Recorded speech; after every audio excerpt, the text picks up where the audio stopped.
Hello friend, welcome back to another video. I hope আপোনালোক সকলোৱে ভালে আছে। আজি আমি বনাবলৈ গৈ আছো বহুত এটা ইন্টাৰেস্টিং ৰেচিপি আৰু ৰেচিপিটো হ'ব আমাৰ অৰ্থাৎ এগৰ ৰেচিপি আমি বনাম। তো প্ৰথমতে আমি অয়েল দিম, অয়েল কেইটা গৰম কৰি তাৰ পিছত আমাৰ যেটো এই কণী কেইটা ইয়াতে ভাজি লম আৰু ভাজাৰ সময়তে অলপমান আপোনালোকে হলদি গুড়া যদি দিয়ে তেতিয়া হলে মানে ভালদৰে ভাজাটো হয়। এতিয়া আমি হলদি গুড়াটো দিলো আৰু এতিয়া আমি ভাজি আছো। আপোনালোকে ইমান সময় ভাজিব লাগিব যিমান সময়লৈকে ইয়াৰ কালাৰটো চেঞ্জ নহয় আৰু এটো আপোনালোকে ভাজাৰ পিছত আপোনালোকে দেখিব পাৰিব যে এটো অলপ মানে ব্ৰাউনি কালাৰ হৈ আছে। তাৰ পিছত আপোনালোকে উঠাব পাৰিব। এতিয়া আমি কন্টিনিউ এটো ভাজি লম যিমান সময়লৈকে আমাৰ এটো মানে ভাজাটো নহয়। এতিয়া আমাৰটো ভাজাটো হৈ গল। এতিয়া আমি এইটা উঠাই লম।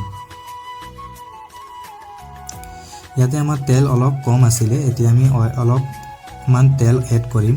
এড কৰাৰ পিছত আমি ইয়াতে পিয়াজ দিম। পিয়াজ আপোনালোকে যিমানখিনি খাব বিচাৰে বা আপোনালোকে যিমানখিনি দিব বিচাৰে ইমানখিনি দিব পাৰে।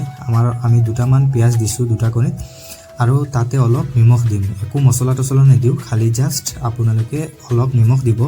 নিমখ দিলে মানে কি হয় মানে যেটো পিয়াজৰ যেটো হাৰ্ডনেস থাকে এটো সফট হৈ যায় আৰু আপোনালোকে বেছি সময়লৈকে ভাজিব লাগিব যিমান সময়লৈকে পিয়াজখিনি মানে সফট নহয়। আৰু গেছৰ ফ্লেমটো আপোনালোকে মিডিয়াম ৰাখিব। মিডিয়াম ৰাখি লাহে লাহে ভাজি থাকিব আৰু যিমান সময়লৈকে এইটো সফট নহয় তেতিয়ালৈকে আপোনালোকে ভাজি থাকিব, চেঞ্জ হ'বলৈ ধৰিব। এটো চাওক আপোনালোকে এটোৰ কালাৰ মানে চেঞ্জ হৈ আছে। আমি এতিয়ালৈকে ভাজি আছো। এতিয়া আমি অলপ হলদি গুড়া দিম আৰু হলদি গুড়াটো লগতে হলদি গুড়া দিম। তাৰ পিছত জলকীয়া পাউডাৰ দিম আৰু লগতে অলপ জিৰা পাউডাৰ দিম। দিয়াৰ পিছত মানে ভাজিব লাগিব আপুনি আকৌ।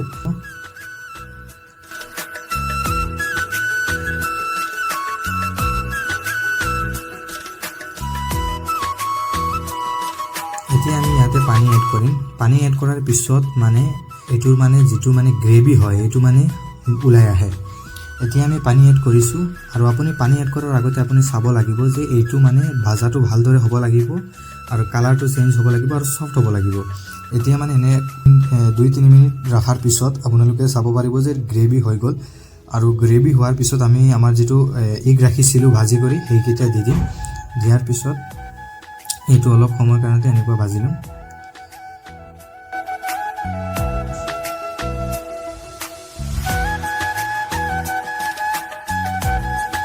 আপোনালোকে লো ফ্লেমত লাহে লাহে ভাজিব পাৰিব। ভাজাৰ পিছত আপোনালোকে দেখিব পাৰিব যে ইয়াৰ পৰা অয়েল ৰিলিজ হ'ব বা অয়েল কেইটা এৰি দিব। অয়েল কেইটা এৰি দিয়াৰ লগে লগে আপোনালোকে বুজি পাব যে আপোনালোকৰ ৰেচিপিটো হৈ গল, ইয়ানি মানে এইটো প্ৰস্তুত হৈ গল। এতিয়ালৈকে আপুনি মানে এইটো খাব পাৰিব। আপোনালোকে দেখি আছে কি ধুনিয়া, যেনেকুৱা দেখিবলৈ ধুনিয়া খাবলৈ তেনেকুৱা টেস্টি। এতিয়া আমি ভাত লৈলো, এতিয়া আমি খাম আৰু আজিৰ কাৰণতে ইমানখিনিয়ে। যদি ভিডিওটো ভাল লাগে লাইক কৰি দিব, কমেন্ট কৰিব, শেয়াৰ কৰি দিব। Thank U.